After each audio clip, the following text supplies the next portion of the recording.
Hello everyone, it's Solomoon, and I have a story for you. The Princess and the Most Faithful Knight by Alexander Willis. Narrated and heavily altered by Solomoon.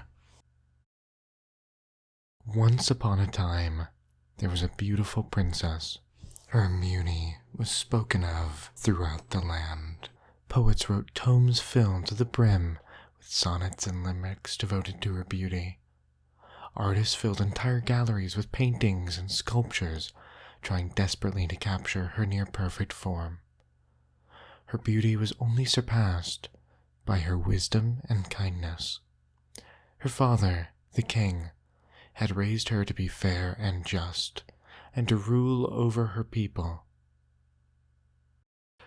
Over time, her only concern became the happiness of her subjects. One faithful day, a charming young prince came into town. He had come to woo the princess, and that he did. They spent hours upon hours together, and hours became days, days became weeks, and the beautiful princess began to fall in love with the charming young prince, and their love was spoken of and whispered in discussions throughout the entire kingdom. One day, the charming prince took the beautiful princess to a shady meadow on the edge of a deep wood. He began to tell her how much he loved her. He serenaded her, but after a while, he paused and asked that they each do an act to show their devotion to each other. He would do anything to show her his love, but first he wanted a sign from her. And so he said that if she truly loved him, she should go into the deep woods and pick the rarest flower in the world, a scarlet rose. The princess agreed out of devotion and love, thinking it to be somewhat of a fun game that they were playing, showing each other their love and devotion. And so she went into the deep woods to search for this scarlet rose. The sun began to set, and when all seemed lost, she happened upon the rose. She searched for the beautiful bloom, but at the very touch of the thorns, the beautiful princess fell into a deep, deep sleep. The charming prince appeared from his hiding place. He stood over the body and smiled. This had been his plan all along. He then stole all of the princess's riches and fled. He had another maiden waiting for him in a kingdom far away, and he left the beautiful princess alone in the deep, dark wood.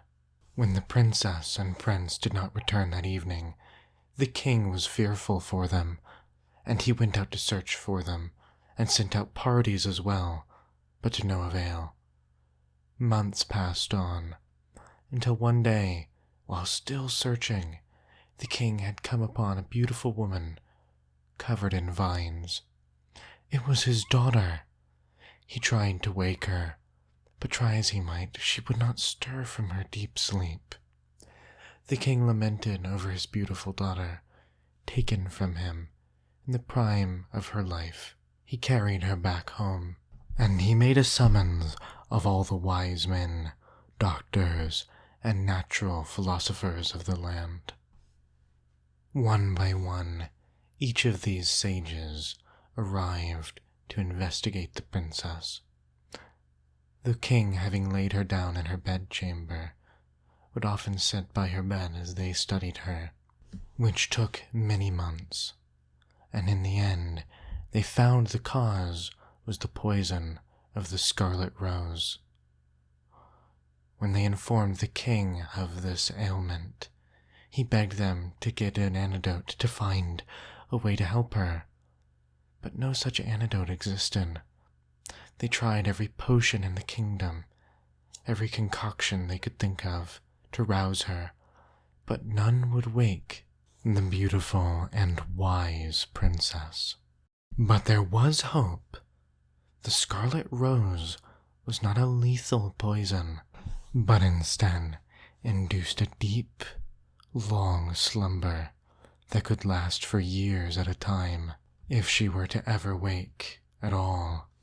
The king was also worried for the poor prince, or so he thought, and he had sent many scouts looking around to find what had happened to the prince. And he did eventually find him, with another maiden, and jewels and rings that used to belong to his daughter. The king was deeply troubled by what he found, and felt that from this day forward, should any person wish to marry his daughter, they would have to wait in the kingdom for her to awaken. People came across the world to wait for her hand, for the maiden of incomparable beauty. The many people wishing to win the affection of the beautiful princess lined the streets of the kingdom, each trying to prove their worth, and so it was. But as the years went by, and the story of the princess's beauty faded from record, the art made in her image became damaged and torn, or lost. Slowly, the people began to grow weary of waiting, believing the beautiful princess would never awaken. One by one, they left the kingdom, days turning to months, months turning to years. Bustling and filled streets turned to vacant streets and empty halls. All of them had abandoned the beautiful princess, save for one. A lone armored knight knelt before her bedside. He had not budged from the moment he had arrived, his armor, once pristine, now heavy with rust. He waited, patiently and diligently, there to defend her against all who would harm her. Time had passed for so very long, until one faithful day she awoke. When she opened her eyes, kneeling before her was the most faithful knight. When the princess inquired where her charming prince had gone, the most faithful knight told her all that had transpired, even that her father had offered her hand in marriage for any who would be willing to wait for her. But the most faithful knight had not waited for this reason. He had waited because she was wise and just, and he had come to defend her, so that she may one day lead the people with her kind benevolence. And this was all that he had sought. He did not view the princess as a prize to be won, an object to be envied, but rather a person to be respected, and he hoped that she would be willing to add him to her court, so that he could defend her and represent the people. The princess, moved by his words, allowed him to join her court. And from that day forward they became great friends. He would eat with their family at dinner. He would attend court as her friend and ally.